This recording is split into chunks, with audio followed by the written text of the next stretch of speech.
May the words of my mouth and the meditations of all our hearts be acceptable in your sight, O Lord, our strength and our Redeemer. Amen. Please be seated.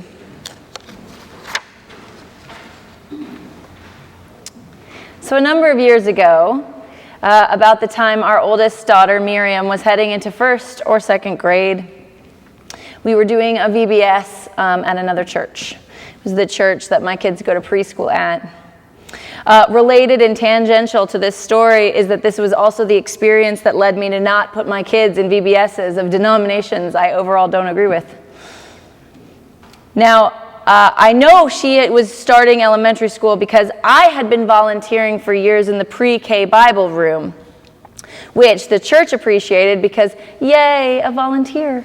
And I appreciated because I got to teach/alter the theology of the curriculum to not say stupid, I mean things that I don't think we should teach children about God. It was a win-win.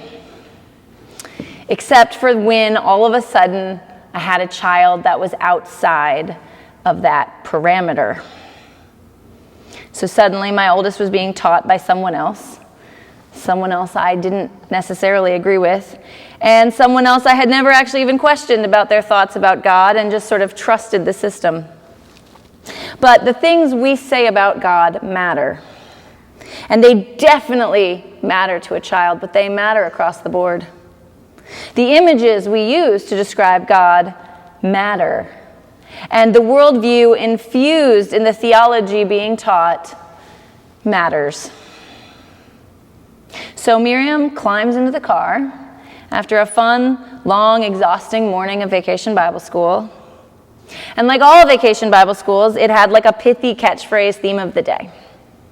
So that day's theme was God provides, which from the outside sounds like, oh, that sounds like a lovely theme. It sounds like Thanksgiving. But I actually had a very confused little girl on my hands. Mom, she said, so the Bible teacher said today that God provides. Yep. Then she said, you know how you have loving parents. Well, God gave you those loving parents. You know how you have a home to live in. God provided that house for you. But Mom, not all kids have loving parents. And some kids don't have any parents at all. Did they do something that made God mad at them and he took them away? People have no homes. Did God decide they don't deserve a house? And what about small houses versus big houses? What about our friends in apartments or people who ask for money on the road? What did they do to God that made him think they didn't deserve a house? Now, if you ever needed a case in point, proof positive that you shouldn't dumb down theology for children, this is that moment. When someone's attempt to teach kids gratitude translated into prosperity gospel and a deep concern and fear of God, that God would punish children by making them abused or orphans, or a God who makes people sleep in the rain to learn lessons. Now, if you ever needed a biblical case in point moment that completely disproves that God works in this way, it is the moment that Jesus feeds the 5,000 with 5 loaves and 2 fish. And now, a biblical side note is that 5,000 number would have been a count of the men. Men don't always travel alone, as it turns out. So women, slaves, their children would have not been counted in that number, but would have been in the crowd. So the disciples saw before them the impossible.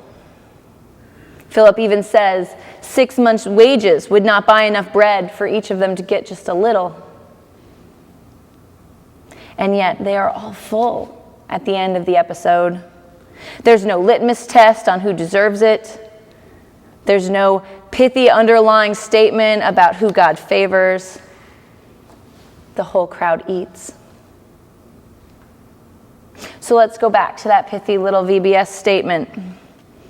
God provides. See, it's not wrong.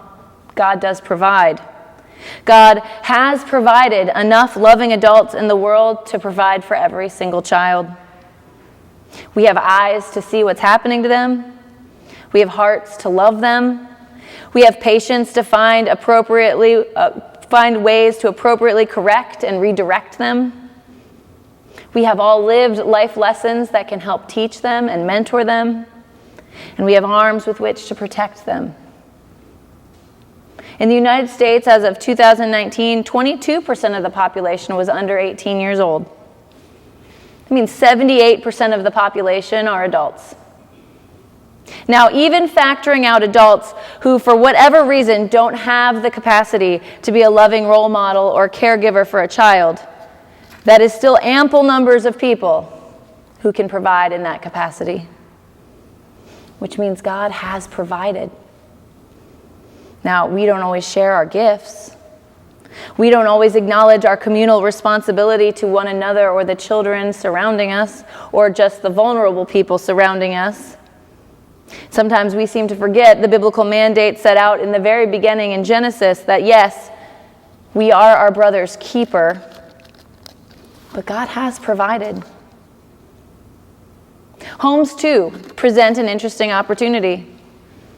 Now, while we could daydream and brainstorm alternative realities that function more like campgrounds or KOAs, and understandings of homes and property that favor more Native American understandings of land ownership, we don't even have to take it to some extreme.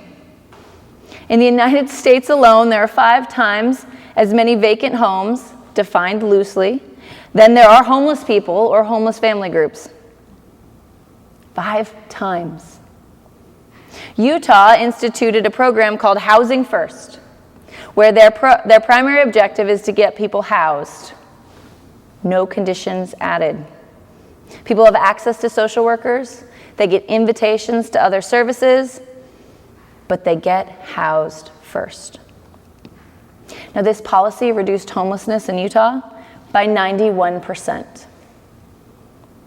Now, think about everything that homelessness entails. Crime, both on the part of people living on the streets and crime perpetrated on the homeless.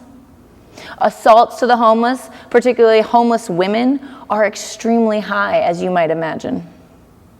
Now, from a Christian perspective, frankly, a human perspective, the cost of homelessness to the souls and dignity of all people is very high. And actually, from the fiscal perspective, it's extremely high as well. Policing, jail, legal services, emergency services, that costs $4,000 per person per year more than just housing them. God provides. There's a step in the middle, though, between God's providing and people having. And we find it right smack in the middle of our gospel this morning. Andrew's the one who says to Jesus, "There's a boy here who has 5 barley loaves and 2 fish. But what are they among so many people?" A boy shared his lunch, or more likely his family's lunch, and 5,000 plus people ate. A boy shared the meager, insufficient amount he had, and God made it enough, more than enough, for thousands. I think we should sit with that image for a second. We live lives that are busy, where it never feels like there's enough. I feel guilty when I'm working because I'm not playing with my kids. I feel guilty when I'm playing with my kids because I'm not working. And every single time, which is constant because my house is a disaster zone, that I walk past a mess in my house or my yard, I feel guilty and inadequate that I'm not cleaning, that I'm not doing, that I'm not producing. I don't budget well enough. I didn't Girl Scout lead well enough. I feel inadequate at my proofreading, and probably all of you have read something that I have written where I have missed some glaring grammatical error. I drop balls on a daily basis, and when one comes down, 3 more are likely to land on my head to follow. And just when I'm clicking along productively like I was on Monday morning of this week, I remember that I forgot to take my youngest kid to her gymnastics class. Or I didn't follow up on a prayer request email that in my mind I had checked off, but I hadn't let the person know I had received and was praying for them. Or I didn't get on top of that thing for work that I told Father Henry that I would have actually done last week. More often than not, my best feels meager. And I'm certain someone better can or should jump in.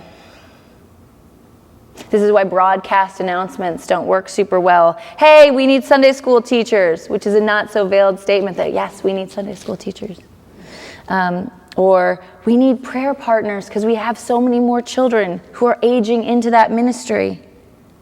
And we look around at each other and we think, someone else is more qualified for that. I don't have time for that. I'm busy, or I'm not well enough equipped, or I'm not the right person to talk to children. In all things, we assume someone else has more time, someone has more expertise, or just someone else will do it.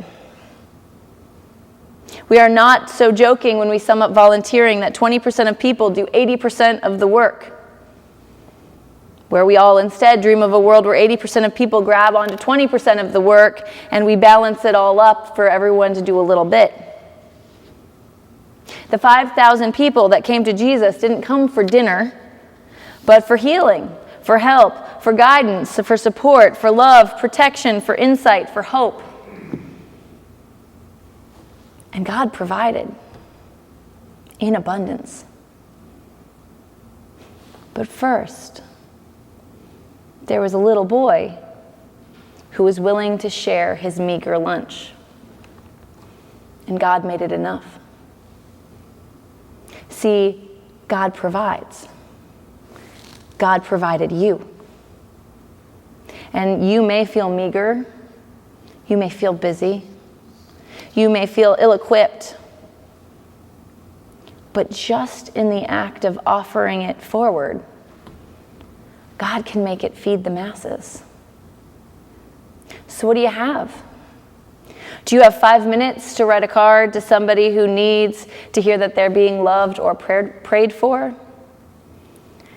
Do you have an hour a week that you can use to plan or do something a little differently? Do you even have $10 extra that you can pick up extra produce for people who are hungry and lonely?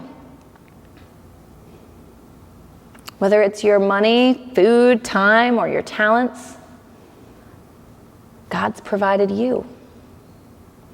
Whether it's your field of expertise or just an open heart and your best intentions to serve in ministry in this or the larger community.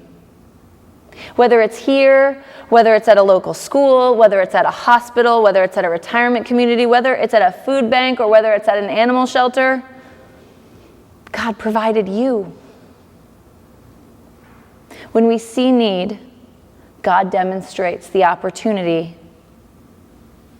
And we take the meager things that we offer, and God makes them enough. So yes, God provides. Not because you deserve it, not because they deserve it, but because we all deserve it. Because we're all beloved children of God. So be like the boy who shares his lunch. Don't worry if the person next to you is sharing their lunch too and making it fair, or if they should be sharing their lunch, or they have a better or more abundant lunch than you, and how dare they. All you really know is that God provided you. The gifts you have, the time you have, the heart you have, and offering that to God is the only way from feeding yourself to feeding thousands. Amen.